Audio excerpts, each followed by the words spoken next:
why do we start project cars? Or rather, why do we continue them? I thought I would have gotten bored of this a long time ago and like tossed it and built something different. But I don't know, just kind of always rolling around in my head like what the next thing to do is.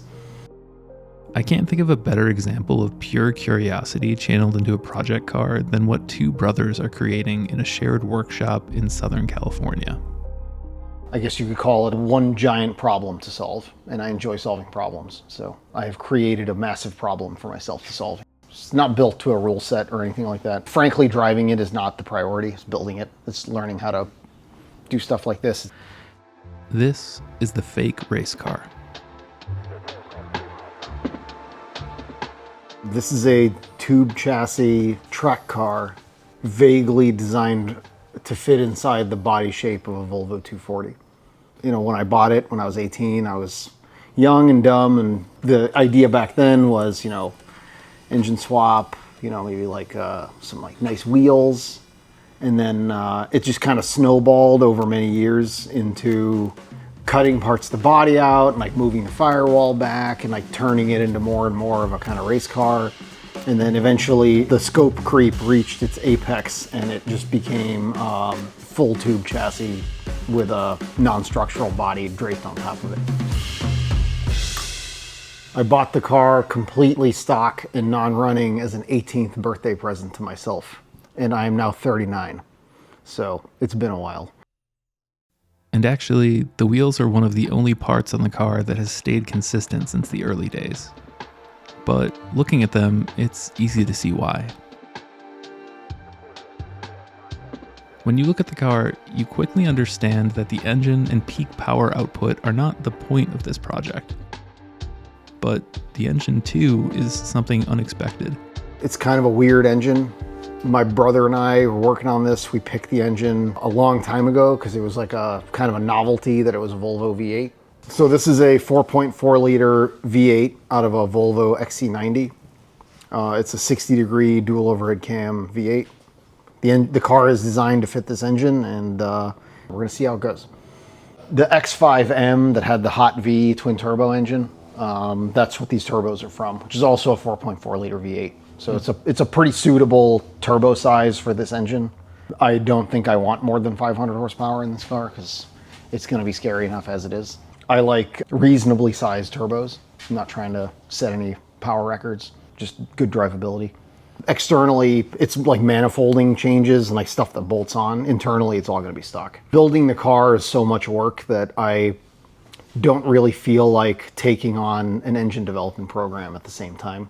We're just going to put some boost in it, see how much power it makes, and if it blows up, it blows up. That's just how it goes. There's a lot to stare at on this car, but one of the standout details you quickly notice is the array of delicately beautiful metal 3D printed parts.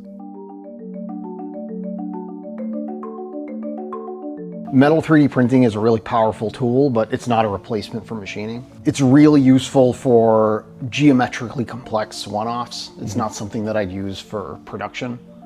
The intake manifold, front suspension uprights, and exhaust manifolds are all one-off designed and printed to fit within the tight packaging of the frame.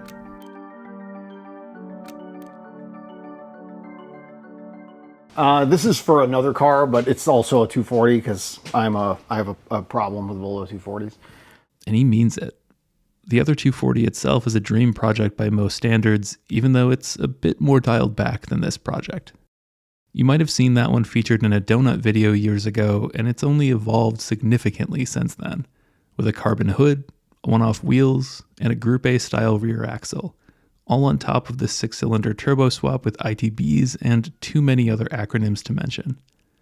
But anyway, back to the fake race car. So this is just a composite, basically a factory replacement trunk. So it's duplicates of the inside and outside of a completely stock trunk lid, but out of carbon. So the race car is going to get a similar looking trunk, but without this internal frame, because this is street car junk. So this is called a meso micro tube radiator. It doesn't have traditional vacuum brazed aluminum fins. It has thousands of syringe tubes that are bonded into the end tanks. This is from an Indy Car as well.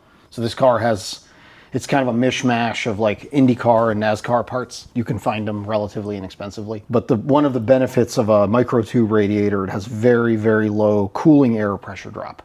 The cooling air flow restriction is extremely low for the heat rejection you can get out of these. So that's the main benefit of one of these. It doesn't necessarily reject more heat than a traditional heat exchanger does. But it does so with much lower cooling air pressure drop, so there's an aero benefit. So this and the gearbox are probably the purchased components that I am the most protective of, because they're the hardest to replace. This is an Xtrac 295, which is a 6-speed sequential transaxle. So this was the homologation gearbox for Indy Car. It's designed to bolt directly to an engine in a mid-engine Formula car. So here it's suspended in the back of the car and has a drive shaft from the engine to the gearbox. So there's some custom stuff on the front of the gearbox to make it adapt to a drive shaft. So the clutch is on the engine still. That drives a carbon drive shaft that connects the input shaft to the gearbox. And then the alternator is on the gearbox, just because race car. It frees up packaging space under around the engine. It was an escalation to like put this gearbox in it, because the chassis was originally designed for a C5 Corvette torque tube and gearbox. So there was quite a bit of tear up in the back. I had to cut a lot of the frame tubes out of the back of this thing to make this Xtrac fit. It was kind of a big escalation, but it seemed suitable for the rest of the car. I've always wanted a car with a sequential gearbox, so here we are. Most decisions for this project have been made in CAD with extreme attention to detail. That includes the design of the one-off body, which is currently under production. I guess you could call it kind of a caricature of a Volvo 240. It's very wide, has a lot of aero features on it. It's not cartoonish, but it is kind of a caricature. It was designed by a friend of mine who's an industrial designer and aerodynamicist. So he laid out all the surfaces, and then I turned those into manufacturable parts. It'll have a flat underfloor with a splitter and a diffuser in the back, and a big wing and like sort of box fenders, and it looks pretty cohesive. Capital D designing things like that is not my strength, so I'm glad that I had some help in that department. The structures and the components are more my wheelhouse.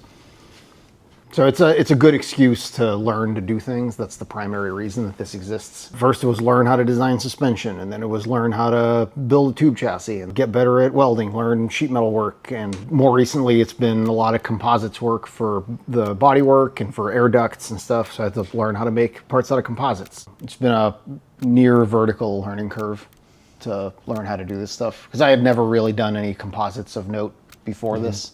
Layup schedules and different resins and resin infusion and mold making and all of the pitfalls that come with that there's been a lot.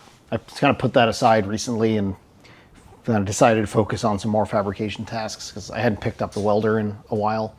So I worked on coolant plumbing. That's basically, I'm doing some plumbing work. So there's like all these hoses. There's a bunch of coolant pipes here, and I'm plumbing all that, and the oil supply for the turbos and the oil coolers and all that stuff. So the inlet and outlet ducts are composite and they're finished, so they can go on here, and like I'll trim those to fit all the tubes. And then that's these here? Yep. So those are the outlet ducts for the heat exchangers. There's one big inlet in the front, and then it splits the output into two, and they'll sort of like come across here and come out of the back corners of the hood. I think one of the things that makes this project so inspiring is that Alex and his brother Carl aren't trying to impress anyone with it. They aren't building it for anyone else. In some ways, they aren't even really building it to be a car. As Alex says, it's one giant problem to solve. And in a world of cars and coffee deviated stitching you can't sit here snobbery, street takeovers, SEMA builds, and Mustangs drifting into crowds, that's refreshing. I work on the thing I'm excited about in the moment, so I have a bunch of tasks sort of running in parallel, and I pick them up and put them down as I feel like it. There's no schedule on this. I have to follow enough schedules for my day job, so setting a schedule for this thing is not conducive to having fun. You know, we have this workshop here with some friends, and we're in a pretty fortunate position that I don't have to work on this all the time. leave it for 2 months and not think about it and work on something else, and it just sits here and like isn't in anyone's way. This is a thing that I work on when I enjoy working on it, and sometimes I don't enjoy working on it, so it sits. That's how it is. I have to apologize because I am by no means doing this car justice in this short overview. There seems to be no end to the craftsmanship, creativity, engineering knowledge, and fabrication skill put into this project through their painstaking iteration. Perhaps someday we can return to see the car after Alex and Carl have freed themselves from their prison of composites and the body reveals itself. I'm sure a future iteration will unveil more surprises, and selfishly, I'm hoping this project only continues to evolve. And if you're watching thinking, I wish I could do that, well, the skills on display here are largely self-taught, and the real superpower is unrelenting persistence fueled by curiosity. Or, as they put it, dumb enough to start and stubborn enough to finish. Let me know in the comments if you want to see more videos like this. Subscribe to follow along and find out the real reason why I went to Alex's shop in the next video. Thanks for watching.